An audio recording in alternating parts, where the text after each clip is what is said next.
అందరికీ నమస్కారం అండి. దేవీ నవరాత్రులలో కుమారి పూజ చేసుకుంటే చాలా మంచి ఫలితాలు ఉంటాయి. ఈ కుమారి పూజ కోసం 2 సంవత్సరాల వయసు నుంచి 10 సంవత్సరాల వయసు గల పిల్లల్ని చేసుకోవాలి పూజ. మనం ఈ వీడియో అయితే నేను ఇప్పుడు కొత్తగా తీసింది కాదు, ఇది పాత వీడియో అండి. నేను వీళ్ళని బట్టి ఇద్దరికి, ముగ్గురికి లేదా ఒకరికైనా నేను చేస్తూ ఉంటాను ప్రతి ఇయర్. ఇదైతే ఇప్పుడు తీసింది కాదు, పాత వీడియోలు ఉంటే అది అప్లోడ్ చేస్తున్నాను నేను.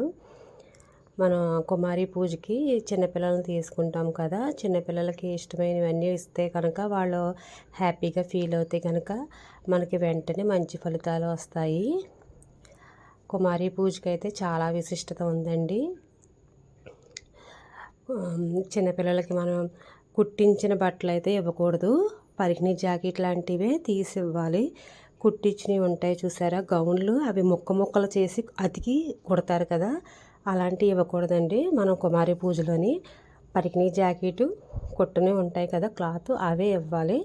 ఒళ్ళో పెడతాం కదా అమ్మవారి రూపంలో, అలాంటివే ఇవ్వాలి.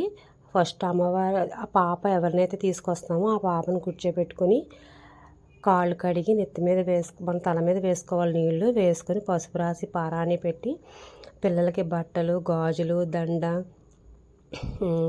చాక్లెట్లు, పెన్ను, పుస్తకం, అలాగ పిల్లలకి ఏమి ఇష్టం అవన్నీ పెట్టి ఒక పళ్ళుల్లో ఇచ్చి మనము ఆ పిల్లల చేత ఆశీర్వచనం తీసుకోవచ్చండి. మనం ఏదైనా టిఫిన్ కూడా పెట్టాలనుకుంటే పెట్టి తిన్నాక అయినా ఇవ్వచ్చు. ఇచ్చి హారతి ఇచ్చాక వాళ్ళ చేత మనం అక్షంతలు కంపల్సరీ వేయించుకోవాలండి. చిన్నపిల్లలే కదా, వేయించుకోకూడదు అనుకోకూడదు. మనం అమ్మవారి రూపంలో చూసుకుంటాం కదా, వాళ్ళని అమ్మవారుగా పిలిచి మనం అన్నీ చేస్తాం కాబట్టి మనం అక్షంతలు కూడా మనం వచ్చిన అమ్మవారి రూపంలో ఉన్న ఆ బాలా త్రిపుర సుందరుల చేత మనం అక్షంతలు కూడా వేయించుకోవచ్చండి. ఇది మాత్రం పాత వీడియోనండి.